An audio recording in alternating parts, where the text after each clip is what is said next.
Good evening, visitors. Welcome to the Australian War Memorial's Last Post ceremony. My name is Sharon Bown, and joining us today from the Royal Australian Navy is Commodore Scott Lockey, in his last official role at the memorial as a uniformed member of the Australian Defence Force after 30 years of service. We thank you and your family for your service and wish you well for the future. We warmly welcome the family of Captain Brian Moore O'Sullivan, whose story will be told shortly. We are honoured to acknowledge Mr. Keith Payne, Victoria Cross recipient and Vietnam veteran, and Mrs. Flo Payne. We welcome the veterans who have served, those that are still serving, and the families that support them. We acknowledge the members of RSL and Services Clubs Association, RSL Victoria, and RSL Queensland, who are watching the broadcast of this ceremony across Australia. During the ceremony, wreaths will be laid at the base of the pool of reflection by family, visitors, and students on behalf of the following schools: from New South Wales, Gwandalin Public School, and from Victoria, Wodonga Senior Secondary College. Please stand and join in singing the national anthem.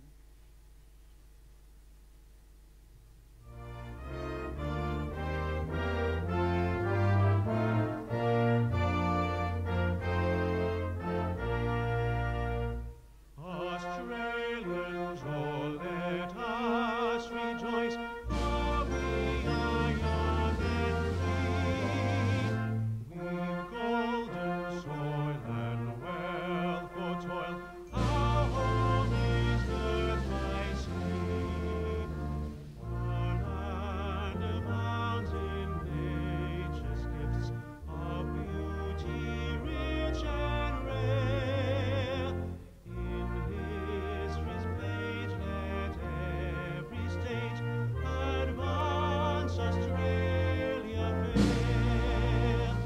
In joyful strains then let us sing, advance Australia fair.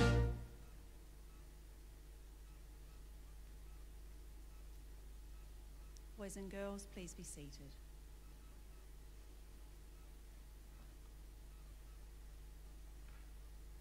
The Australian War Memorial was the vision of Charles Bean, Australia's First World War official historian. Bean landed with the Australian troops on Gallipoli and stayed with them at the front through to the end of the war. The idea of this national memorial and museum came to him at Pozières, France, in the depths of the bloody fighting of 1916. Bean's idea was that this would be a place where families and friends could mourn loved ones buried in faraway places. It would also be a place that could help all Australians understand what these men and women had endured and what they had done for us. Bean's vision, to which we remain true, is best expressed as inscribed in the entrance to the memorial's galleries. Here is their spirit, in the heart of the land they loved, and here we guard the record which they themselves made. Tonight we will read the story behind just one of those on the Roll of Honour, which lists the names of more than 102,000 men and women who have given their lives for us in war and on operations for more than a century. But first we present a lament, Flowers of the Forest. Wreaths and floral tributes will now be laid at the base of the pool of reflection.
Today we remember and pay tribute to Captain Brian Moore O'Sullivan.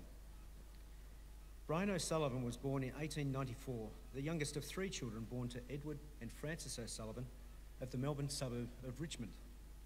Brian attended Brighton Grammar School, where he topped his class in mathematics and represented the school as a fullback in rugby, as part of the first 11 in cricket and the first 4 in tennis.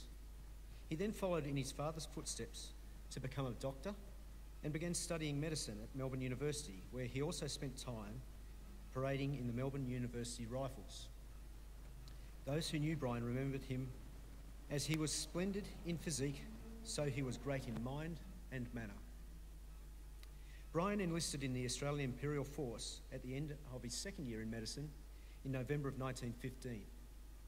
He applied for and was granted a commission as a second lieutenant, and he sailed for Egypt with a reinforcement group for the 5th Battalion in July 1915. Arriving on Gallipoli towards the end of October, he spent the following months occupying the line at Lone Pine until the evacuation in December. The 5th Battalion then returned to Egypt, where it trained in preparation for the fighting on the Western Front.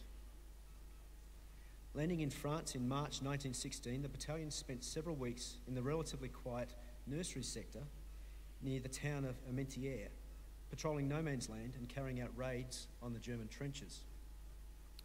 During this time, Brian was seconded to the newly formed 2nd Light Trench Mortar Battery, where he commanded a sub-battery of 6 Stokes mortar guns and their crews. In May, just before the battalion moved off to take part in the fighting on the Somme, Brian was hospitalised with a chronic case of mumps and was evacuated to England, where he spent several weeks recovering.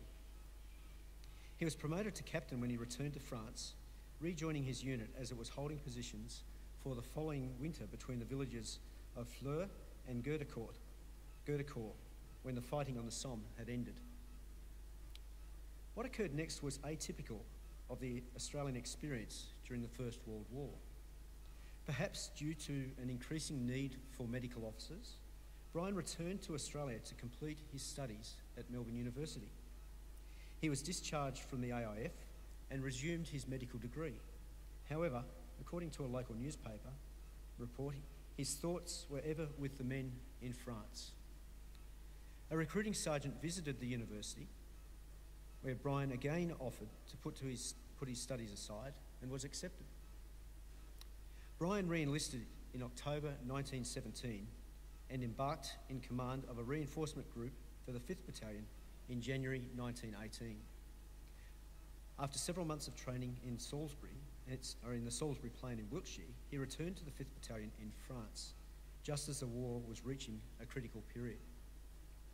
The German spring offensive had been halted, and the Allies were about to begin their own counter-offensive, which would achieve the breakthrough they had sought for the past 4 years. Now a company commander with the 5th Battalion, Brian led his men in the highly successful Battle of Amiens near Villers-Bretonneux on the 8th of August 1918, and he participated in the advance that followed. Within the first day, the Australians had advanced over 11 kilometres into German-occupied territory. The advance continued over the following weeks astride the Somme River towards the German bastion of Péronne. On the 23rd of August 1918, troops of the 1st Division, of which the 5th Battalion was a part of, assaulted German positions in an area known as St Martin's Wood, near the town of Poyar. Leading his men into battle that day, Brian was severely wounded in the stomach by German machine gun fire. He was evacuated to a casualty clearance station at nearby Daor, where he died 5 hours later. His remains were buried at the Daor Communal Cemetery Extension. He was just 23 years old. A local newspaper article that reported his death admitted that nothing can, of course, fill the void in the hearts of the parents, but the knowledge that their son did his duty in the great cause will do much to sustain them in the loss that has come to them and their country. Brian O'Sullivan's name is listed on the Roll of Honour on my right, amongst almost 62,000 Australians who died while serving in the First World War. His photograph is displayed tonight beside the pool of reflection. This is but one of many stories of service and sacrifice told here at the Australian War Memorial. We now remember Captain Brian Moore O'Sullivan, who gave his life for us, for our freedoms, and in the hope of a better world.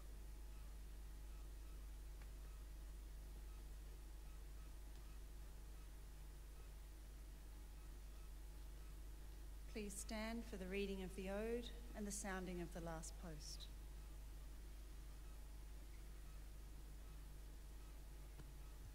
They shall grow not old as we that are left grow old. Age shall not weary them, nor the years condemn. At the going down of the sun and in the morning, we will remember them. We will remember them.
Lest we forget. Lest we forget.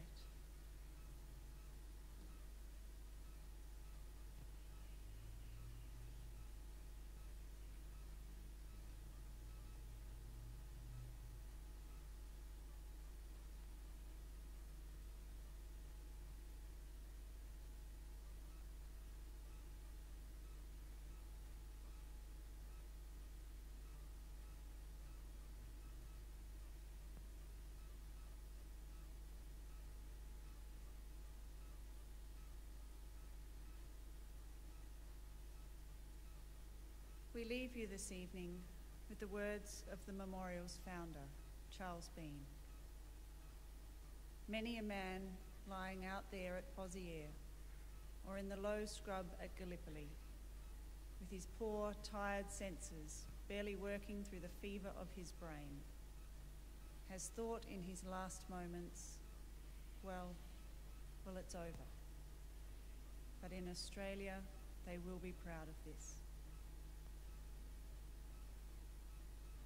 Ladies and gentlemen, girls and boys, that concludes the last post ceremony.